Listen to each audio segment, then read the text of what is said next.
শুধুমাত্র এই 7টি কারণে কৃষক বন্ধু প্রকল্পে প্রচুর আবেদন বাতিল করা হচ্ছে। কারা কারা বাদ পড়লেন তালিকা থেকে? এমনকি 17ই আগস্ট কি এই কৃষক বন্ধু প্রকল্পের টাকা ব্যাংক অ্যাকাউন্টে ঢুকবে? এই নিয়ে রাজ্য সরকারের তরফ থেকে কি আপডেট রয়েছে সবকিছু আজকের এই ভিডিওতে বিস্তারিতভাবে আলোচনা করব, তাই ভিডিওটি শেষ পর্যন্ত অবশ্যই দেখবেন। তবে আপনি যদি চ্যানেলটিতে নতুন হয়ে থাকেন অবশ্যই চ্যানেলটি সাবস্ক্রাইব করবেন। তো চলুন ভিডিওটি শুরু করি। দেখুন, আপনারা তো প্রত্যেকেই জানেন যে 17ই আগস্ট থেকে আপনারা দেখছেন যে সোশ্যাল মিডিয়ায় এরকম অনেক খবর দেখাচ্ছে যে 17ই আগস্ট থেকে কৃষক বন্ধু প্রকল্পের টাকা ব্যাংক অ্যাকাউন্টে ঢুকবে। কিন্তু এই নিয়ে যে নতুন আপডেটটি রয়েছে যে 17ই আগস্ট এই কৃষক বন্ধু প্রকল্পের টাকা ব্যাংক অ্যাকাউন্টে ঢুকবে, এমন কিন্তু কোনো সরকারি ঘোষণা করা হয়নি। এই সব গুজবে আপনারা কান দেবেন না। সরকারি কিন্তু এখনো কোনো নির্দেশিকা কিংবা ঘোষণা কিন্তু করেনি যে কৃষক বন্ধু প্রকল্পের টাকা 17ই আগস্ট দেওয়া হবে। তবে আপনারা তো প্রত্যেকেই জানেন যে এই কৃষক বন্ধু প্রকল্পের টাকা বছরে 2 দফায় দিয়ে দেওয়া হয়ে থাকে। প্রথমটা হচ্ছে খরিফ মরশুম আর রবি মরশুম। কিন্তু এবার বর্তমানে কি চলছে যে বর্তমানে আপনারা যে আবেদন করেছেন কৃষক বন্ধু প্রকল্পে, সেই প্রকল্পের যাচাইকরণ হচ্ছে এবং সবকিছু ভেরিফিকেশন করার পরে আপনি যদি যোগ্য হয়ে থাকেন তাহলেই আপনার ব্যাংক অ্যাকাউন্টে এই কৃষক বন্ধু প্রকল্পের টাকা দেওয়া হবে। তবে এর মধ্যে যে গুরুত্বপূর্ণ আপডেটটি সামনে এসছে সেটি হলো যে কোন 7টি কারণে এই কৃষক বন্ধু প্রকল্পের আবেদন বাতিল করা হচ্ছে। কারা কারা বাদ পড়লেন এই তালিকা থেকে সবকিছু আজকের এই ভিডিওতে বলে দিচ্ছি। তো প্রথমেই রয়েছে যে জমির যে নাম রয়েছে সেই নামের সাথে জমির যে আবেদন করেছে সেই আবেদনকারীর নামের অমিল। দেখুন, আপনারা তো জানেন জমির যে দলিলের নাম থাকবে সেই নামের সাথে আবেদনকারীর নামের আধার কার্ড, ভোটার কার্ড যেগুলো আবেদনে জমা দিয়েছে সেগুলো যদি মিল না থাকে, একটি সংখ্যাও যদি অমিল থাকে, তাহলে কিন্তু আবেদন যাচাইয়ের সময় বাতিল করে দেওয়া হচ্ছে। তাই এই তথ্যগুলো আপনাদের অবশ্যই খেয়াল রাখতে হবে।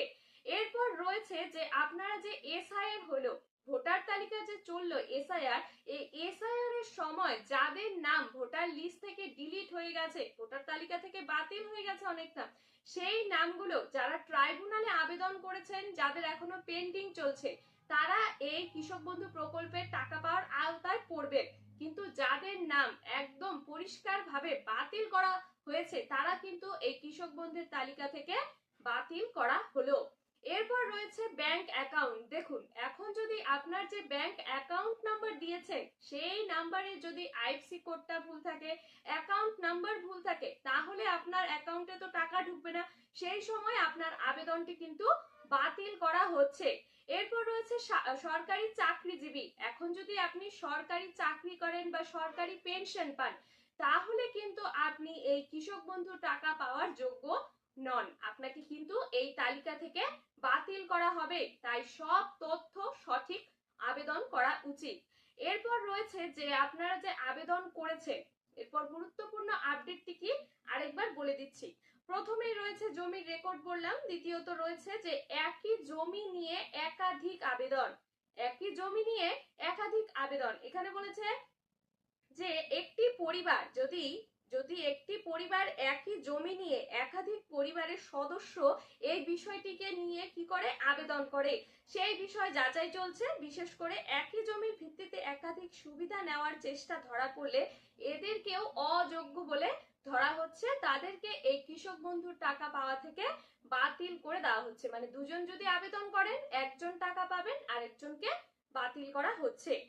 তারপরে রয়েছে যে আপনি শুধু যদি জমি হয়েছে বলেই যে আপনি সবাই কৃষক বন্ধু প্রকল্পের টাকা পাবেন সেটা কিন্তু নয়, এমনটা নয়। প্রকল্পের অন্যান্য যোগ্যতার শর্ত আপনাকে পূরণ করতে হবে। আপনি যদি যোগ্য হন তাহলেই এই কৃষক বন্ধু প্রকল্পের টাকাটা আপনার অ্যাকাউন্টে ঢুকবে।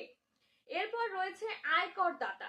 আয়কর দাতা নিয়ে কি বলেছে যে যারা নিয়মিত ইনকাম ট্যাক্স দেন তাদের তথ্য বিভিন্ন সরকারি ডেটাবেসের মাধ্যমে যাচাই করা হবে। কৃষক বন্ধু প্রকল্পের যোগ্যতা শর্তের সঙ্গে যদি একটি শর্ত অমিল থাকে তাহলে কিন্তু এই কৃষক বন্ধুর টাকাটা আপনি আর পাবেন না, আপনার আবেদন পরিষ্কারভাবে বাতিল করা হবে। এরপর রয়েছে যে আপনি যে ভুয়ো বা অসম্পূর্ণ বা প্রয়োজনীয় নথির সমস্যা। এখানে আবেদন করার সময় যেমন জমির রেকর্ড, প্রয়োজনীয় ঘোষণা, উত্তরাধিকার সংক্রান্ত নথি বা অন্য কোনো প্রয়োজনীয় কাগজপত্রের তথ্য যদি অসম্পূর্ণ থাকে, ভেরিফিকেশনের সময় সেটা সমস্যা হবে এবং সমস্যা হলে কিন্তু আপনার আবেদনটি বাতিল করা হবে। তাহলে বন্ধুরা, আপনারা তো বুঝতেই পারলেন যে কোন 7টি কারণে এই কৃষক বন্ধু প্রকল্পের টাকা আপনার অ্যাকাউন্টে ঢুকবে না।